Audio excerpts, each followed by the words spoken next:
Hello everyone and welcome to the EDH Jank Center, your source for everything Commander and everything Jank. I'm your host Jordan, or Prairies, you can call me either, and today we have another episode of Finding Homes for Janky cards. Ever wish you didn't have a gigantic pile of bulk or unused cards sitting around? Well, I'm going to give you the answers here in this series. Today we'll be taking 5 very janky but very lovable cards and finding homes for them in decks because every card deserves a chance to shine. Without further ado, let's get right into it. Our first card today is Doomgate. 4 black green creature elemental, originally printed in Eventide. It has trample. At the beginning of your upkeep, sacrifice a creature. You gain life equal to that creature's toughness, and it's a 10/10. Look at this little cutie. Look at this little absolute cutie. He's just a little Doomgape. He's just a little cutie Doomgape.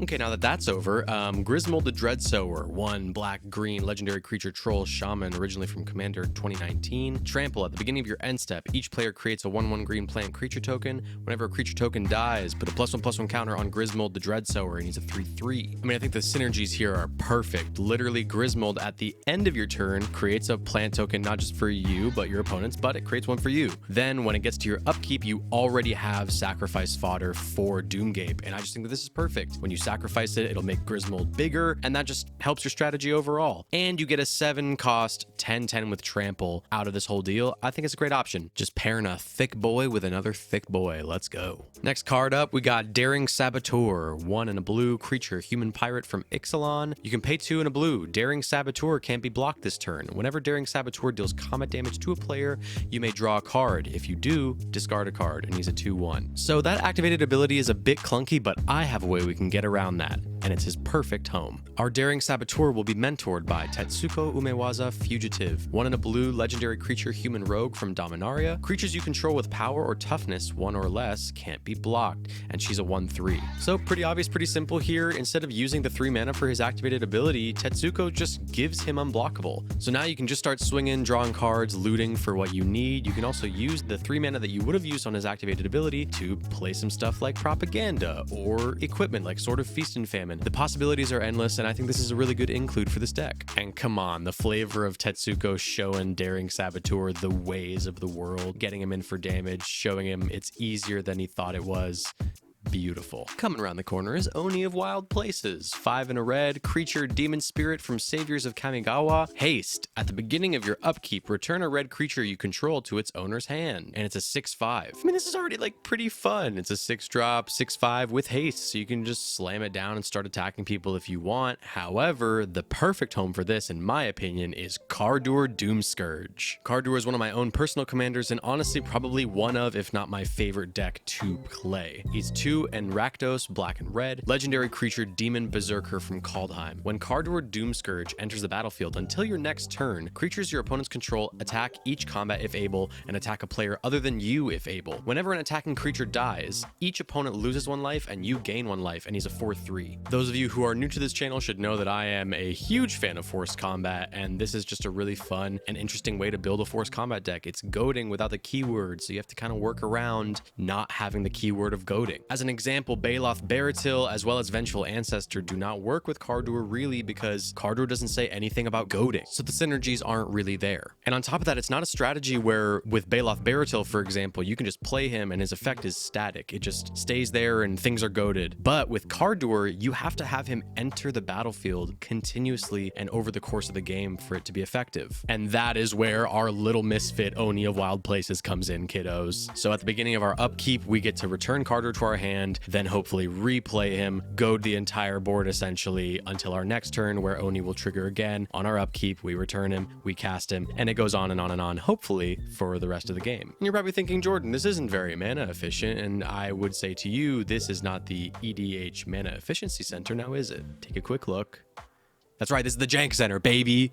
We're going janky. Oni is janky, so just accept him for who he is. And what he is a cool and synergistic way to blink Kardur in this strategy, and you should include it in your decks. And I want to just add it's 13 cents, which means it's a bit better if you can't afford Conjurer's Closet. All right, next card to find a home for is Park Heights Pegasus, which is just Selesnya, a white and a green. Creature, Pegasus from Streets of New Capenna. Flying, trample. Whenever Park Heights Pegasus deals combat damage to a player, draw a card if you had 2 or more creatures enter the battlefield under your control this turn. It's a 2/1. So for this, I decided to stay super flavorful and keep keep it in New Capenna, I decided to go with Jetmir, Nexus of Revels, 1, and Naya, which is red, green, and white. Legendary creature, Cat Demon from Streets of New Capenna. Creatures you control get +1/+0 and have Vigilance as long as you control 3 or more creatures. Creatures you control also get +1/+0 and have Trample as long as you control 6 or more creatures. Creatures you control also get +1/+0 and have Double Strike as long as you control 9 or more creatures, and he's a 5/4. So obviously this is a token build, and specifically I'm really loving the idea of using Jetmir as a spell slinger deck, copying spells like Raise the Alarm and Scatter the Seeds. So obviously in this build, you're going to be creating lots of creatures, hopefully 2 or more each turn, and thus you'll be drawing cards off of Park Heights Pegasus,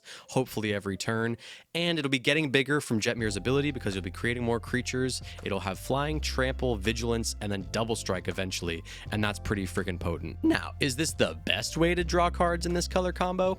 Absolutely not. However, this card is 8 cents and very janky, and you probably pulled it when you were opening your booster box of New Capenna. So why not use it? Why not give it a home, kiddos? Here it is. I'm giving you the answer. Use it. Do something with it. Make me proud. Utility, utility, utility is the name of the game with this next card. It's Restoration Specialist, 1 and a white. Creature Dwarf Artificer from Kaladesh. You can pay 1 white and sacrifice Restoration Specialist. Return up to 1 target artifact card and up to 1 target enchantment card from your graveyard to your hand. And it's a 2/1. So for this card's home, we are sticking with dwarfs. We are going with Hoffrey Ghost Forge. Hoffrey costs 3 Boros, which is red and white. Legendary creature Dwarf Cleric from Strixhaven. Spirits you control get +1/+1 and have Trample and Haste. Whenever another non-token creature you control dies, exile it. If you do, create a token that's a copy of that creature, except it's a spirit in addition to its other types, and it has, when this creature leaves the battlefield, return the exiled card to your graveyard, and it's a 4/5. So I gotta say, Hoffrey is a really fun way to play Boros, using Sacrifice and Reanimator. A lot of people also use Theft, so they'll active treason someone's creature, bring it over to their side, kill it, and then create a copy of it. However, we're not being super big meanie butts today. We are gonna use Restoration Specialist, sacrifice it